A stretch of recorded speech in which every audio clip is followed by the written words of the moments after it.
Hello and welcome back to another Shadowlands Goldmaking video. Today we are looking at 3 different gold farms to give you guys a bit of different options as to what to farm for. One of them is instanced and 2 of them are open world farms, but all of them are soloable. 2 of them require professions and the last one does not require anything in particular. You are however farming for an old expansion material in 2 of these farms, and the sell rate for this might be fairly limited, but over time you will be able to sell it for a decent amount of gold. This is something you can start doing right now to make gold during the Shadowlands Pre-Patch, but it's also something you can do when Shadowlands comes out to make gold then as well.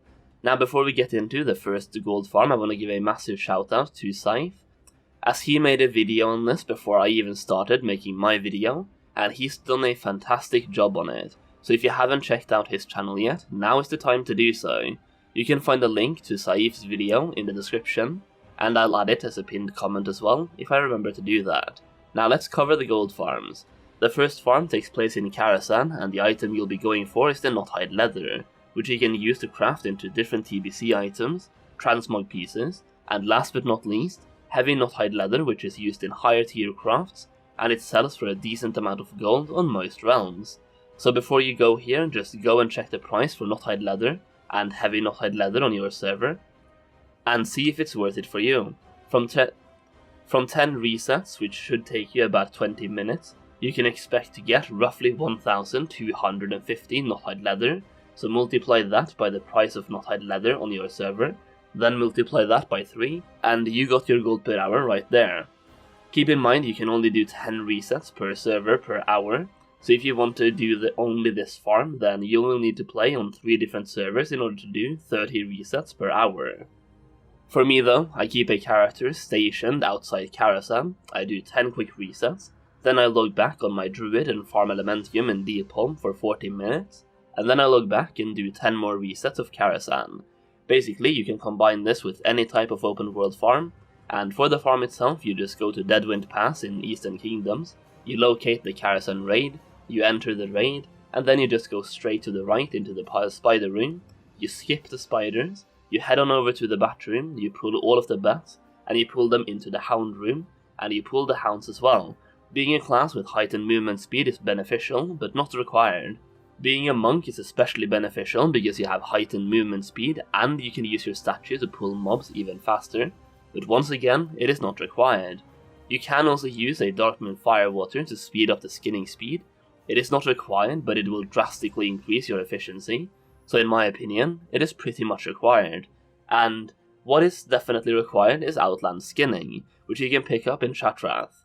The farm itself is really simple. You just pull all the bats and the donks, you kill them, you loot them, you skin them, then you run out of the raid, you reset the raid, you go back in, and you repeat that process until you hit lockout. Once you're locked out, do something else until you can go back in again, or just log on a different server and keep doing the same thing over there until you hit 10 resets. The gold per hour from this location will vary based on pricing, but for me this is a 50k per hour gold farm with today's prices on my server. But that being said, I usually don't sell more than 100 Knothide Leather per day on an average, so it will take me some time to sell. Basically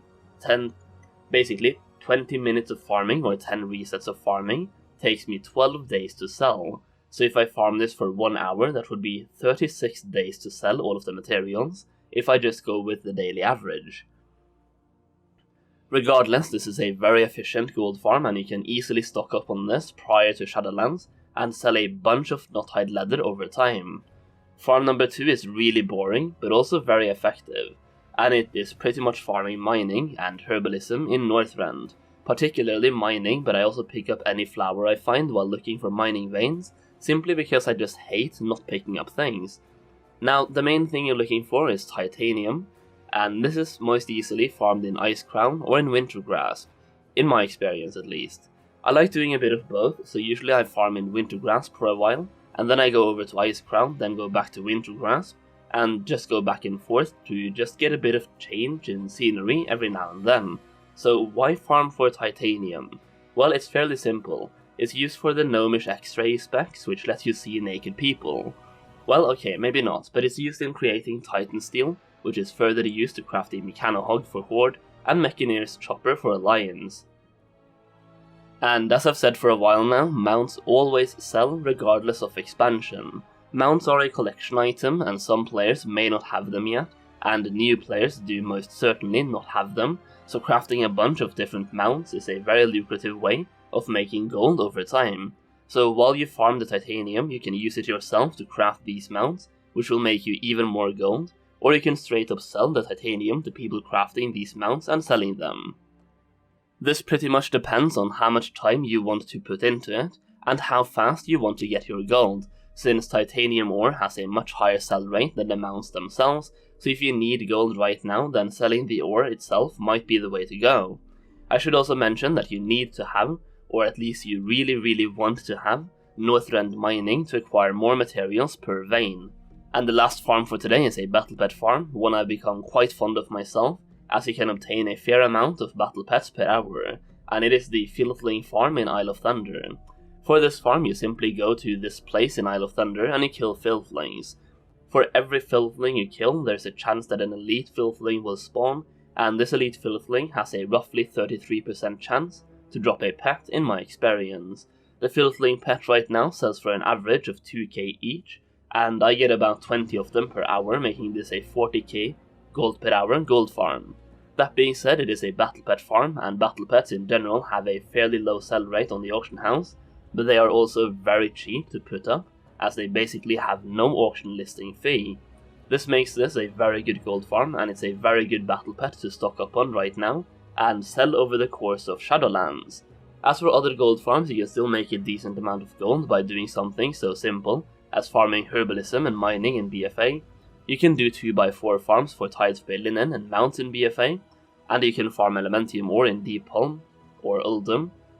You can farm the Sunstroke Battle Pet, which I made a YouTube Shorts video on a couple of days ago, and yeah, you have tons of options. As a quick example, I was watching Reckles, aka Want to Buy Gold, on Twitch the other day, and he asked his viewers in chat to type what auctions they have had success with selling lately, and these are the answers. It might be a bit small on the screen, but basically, battle pets, titanium ore, bags, elementium, glyphs, uncanny gear made with expulsum, mounts, cloth, island expedition transmog, and a lot more items were listed as successful auctions. The Shadowlands Pre-Patch brings in a lot of new players, and it also brings back old players, so put yourself in their shoes and ask yourself what you would buy if you are a new player, or if you were an old player coming back, and farm for whatever you think they would buy. And yeah, that's about it. I really just wanted to give you guys some options when it comes to gold making in the Shadowlands Pre-Patch, and these are gold farms you can do for a couple of hours and you're good to go for a couple of weeks worth of sales, and you're diversifying your auctions into multiple different items, which will also lead to more sales overall. I hope you guys enjoyed the video. Leave a like, leave a comment, and I'll see you again very soon.